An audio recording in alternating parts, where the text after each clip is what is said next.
let us all give a warm welcome to our guest speaker, the Honorable Mayor Vico Sotto.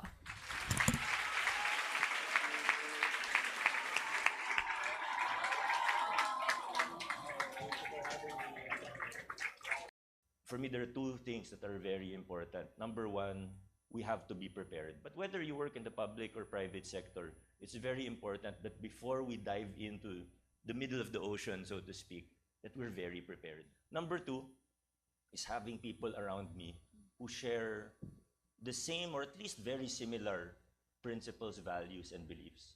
Because if I'm alone, no matter how strong I am, no matter how good I am, eventually the tide is going to take me. Let's always remember, nothing big ever happens randomly.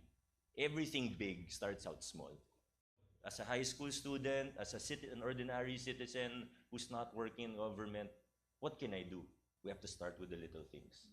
If you're driving, you don't give or you don't entertain the thought of giving money to the traffic enforcer, that's a very little thing, but it's a contribution to breaking the cycle. That when we choose our leaders, look at everyone, research them, look at their academic background, their professional background, try to look for their speeches and listen to them talk.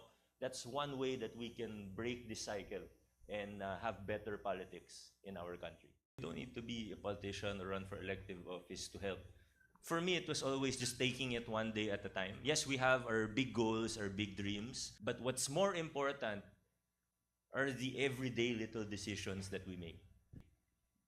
Who you're going to hang out with, studying an extra 5 minutes, deciding to read a book instead of scrolling on TikTok. Those little things, they really add up. Don't take any day for granted. Don't take any decision for granted. Make good decisions, small acts of kindness, small acts of excellence. These things add up.